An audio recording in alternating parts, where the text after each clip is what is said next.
L'endométriose, pendant longtemps, on l'a appelée la maladie mystérieuse. Et c'est vrai qu'elle est restée dans l'ombre, un peu comme une énigme. Mais aujourd'hui, les choses bougent, elle sort enfin du silence. Dans cette analyse, on va justement essayer de comprendre pourquoi.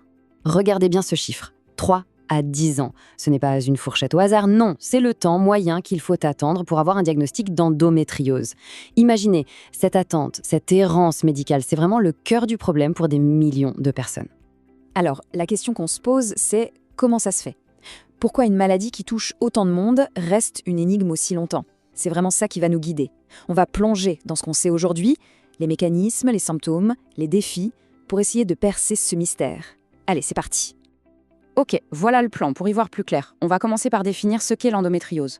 Ensuite, on se demandera d'où elle vient, quelles sont les théories. Puis, on verra le parcours, parfois compliqué, du diagnostic. Et pour finir, on parlera des solutions, des pistes pour la prise en charge.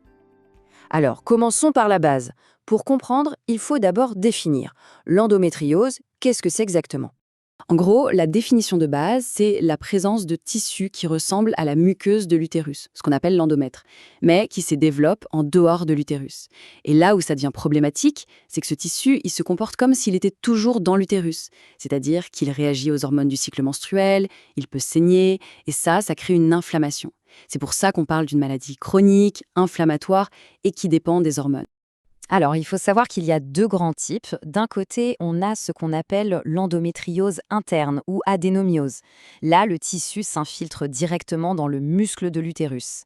Et de l'autre côté, il y a l'endométriose externe. Et là, comme son nom l'indique, les lésions sont à l'extérieur de l'utérus. Ça peut être sur les ovaires, sur la vessie, et parfois, plus rarement, on en retrouve même bien plus loin dans le corps.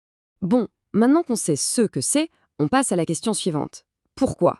Et là, l'énigme s'épaissit. La vérité, c'est que les scientifiques n'ont pas une seule réponse claire et nette. Ils ont plusieurs théories, plusieurs pistes qui en fait se complètent. Ce qui est intéressant, c'est que ces théories ne sont pas en compétition.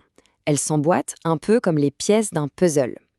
La première grosse pièce, c'est la théorie de la transplantation. L'idée, c'est que des cellules de l'endomètre voyagent en dehors de l'utérus. Mais la question, c'est pourquoi ces cellules s'installent? Et c'est là qu'arrive la deuxième pièce, un déficit immunitaire. Le système de défense ne ferait pas son travail. Enfin, une troisième piste, c'est la métaplasie. L'idée, c'est que des cellules normales se transforment sur place. Vous voyez, c'est un mécanisme vraiment complexe. Au-delà de ces théories sur le comment, on a aussi identifié des facteurs de risque. Attention, ce ne sont pas des causes directes, mais plutôt des éléments qui augmentent la probabilité. On retrouve par exemple des antécédents familiaux, ça joue beaucoup. Il y a aussi des aspects liés au cycle menstruel lui-même.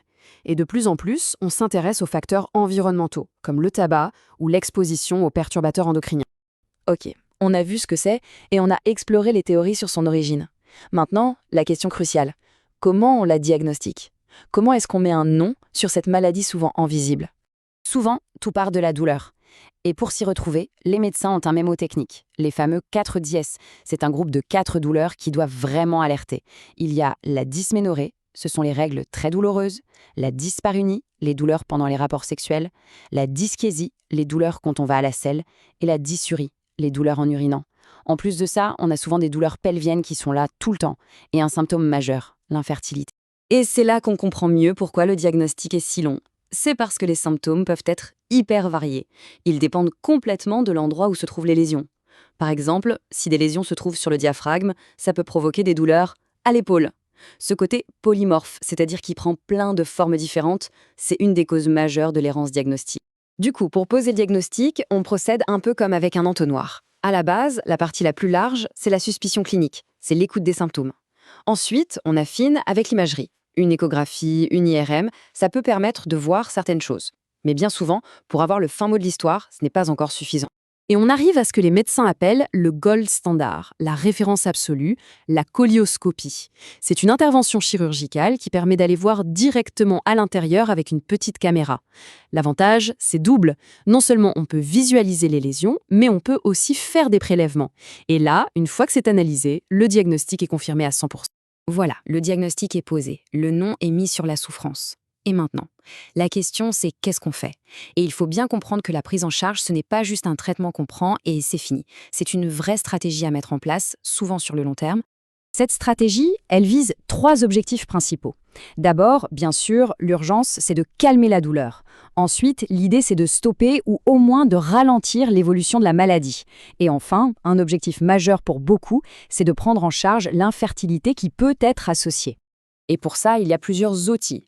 On a d'abord les traitements médicaux, souvent hormonaux. Eux, leur but, c'est de gérer la douleur et de bloquer la progression. Mais attention, ça ne traite pas l'infertilité. Ensuite, il y a la chirurgie. Là, le but, c'est de retirer les lésions. Ça peut évidemment calmer les douleurs et dans certains cas, améliorer les chances de grossesse. Et enfin, il y a l'AMP, l'assistance médicale à la procréation, qui s'attaque directement aux problèmes de fertilité.